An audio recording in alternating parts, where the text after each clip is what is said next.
Salut les loulous.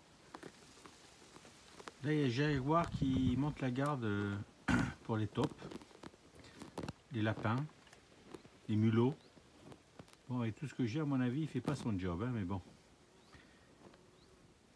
Il est quand même gentil. Un Jaguar. Tu souris, Jaguar.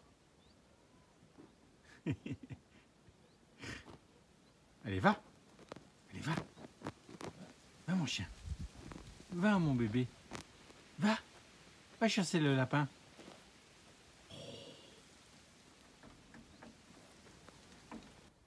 Salut les loulous. Alors, on va pas parler de Jaguar. Hein. On va parler de récolte de semences. Je suis en plein dedans en ce moment. En fait, je me faisais une réflexion, qui est plus qu'une réflexion d'ailleurs. Quand on récolte une plante, en fait, quand elle vit, qu'est-ce qu'elle va chercher? Elle va chercher à se reproduire. Hein, alors, c'est pas tout à fait comme ça pour les humains, mais bon, on peut faire le choix de ne pas se reproduire, mais bon.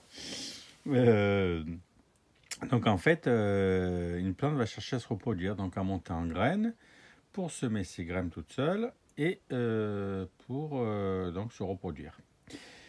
Et j'ai remarqué, mais bon, je pense que tout le monde le sait, mais enfin, c'est quand même bien de le rappeler, que quand on récolte des semences, la plante, elle va chercher à en refaire d'autres.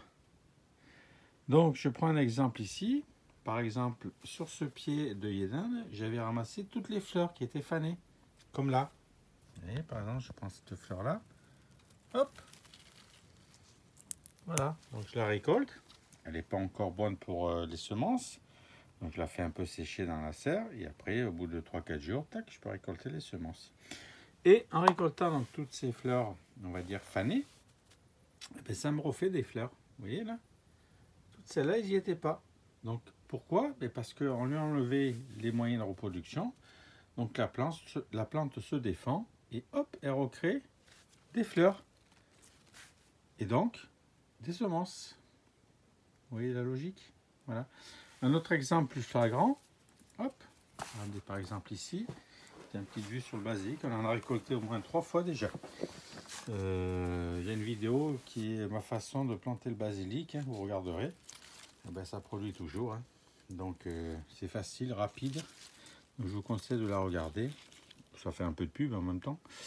Mais concrètement, voilà, vous voyez, ça produit encore du basilic que je coupe.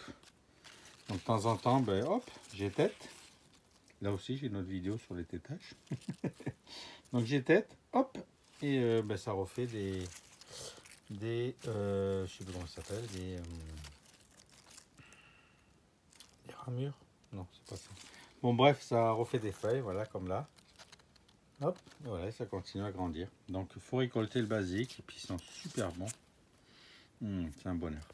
Donc hop, on coupe les feuilles, nous, perso, on les met dans des pots à confiture, bien tassés, et direct au congèle.